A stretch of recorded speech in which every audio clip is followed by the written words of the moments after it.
ಖಚಿತವಾಗಿ ಸಿಎಸ್ಕೆ ಮತ್ತು ಆರ್ಸಿಬಿ ನಡುವಿನ ಐಪಿಎಲ್ 2025 ಪಂದ್ಯದ ಹೈಲೈಟ್ಸ್ ಇಲ್ಲಿದೆ. ರಾಯಲ್ ಚಾಲೆಂಜರ್ಸ್ ಬೆಂಗಳೂರು ಆರ್ಸಿಬಿ 2025ರ ಐಪಿಎಲ್ ಸೀಸನ್ನಲ್ಲಿ ಸತತವಾಗಿ 2ನೇ ಗೆಲುವು ಸಾಧಿಸಿದೆ. ವಿಶೇಷವಾಗಿ ಬೆಂಗಳೂರು ತಂಡವು ಬೇರೆ ತಂಡದ ತವರಿನಲ್ಲಿ ಆಡಿದ 2 ಪಂದ್ಯಗಳನ್ನು ಗೆದ್ದಿದೆ. ಇತ್ತೀಚೆಗೆ ಚೆನ್ನೈನಲ್ಲಿ ನಡೆದ ಪಂದ್ಯದಲ್ಲಿ ಆರ್ಸಿಬಿ ತಂಡವು ಚೆನ್ನೈ ಸೂಪರ್ ಕಿಂಗ್ಸ್ ಸಿಎಸ್ಕೆ ತಂಡವನ್ನು 50 ರನ್ಗಳ ಅಂತರದಿಂದ ಸೋಲಿಸಿತು.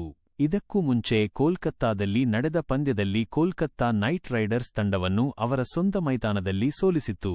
ಈ ಗೆಲುವಿನೊಂದಿಗೆ ರಾಯಲ್ ಚಾಲೆಂಜರ್ಸ್ ಬೆಂಗಳೂರು ತಂಡವು 17 ವರ್ಷಗಳ ನಂತರ ಚೆನ್ನೈನಲ್ಲಿ ಸಿಎಸ್ಕೆ ತಂಡವನ್ನು ಸೋಲಿಸಿದ ಸಾಧನೆ ಮಾಡಿದೆ. ಐಪಿಎಲ್ ಇತಿಹಾಸದಲ್ಲಿ ಇದು 2ನೇ ಬಾರಿಗೆ ಬೆಂಗಳೂರು ತಂಡವು ಚಿದಂಬರಂ ಕ್ರೀಡಾಂಗಣದಲ್ಲಿ ಚೆನ್ನೈ ತಂಡವನ್ನು ಸೋಲಿಸಿದೆ.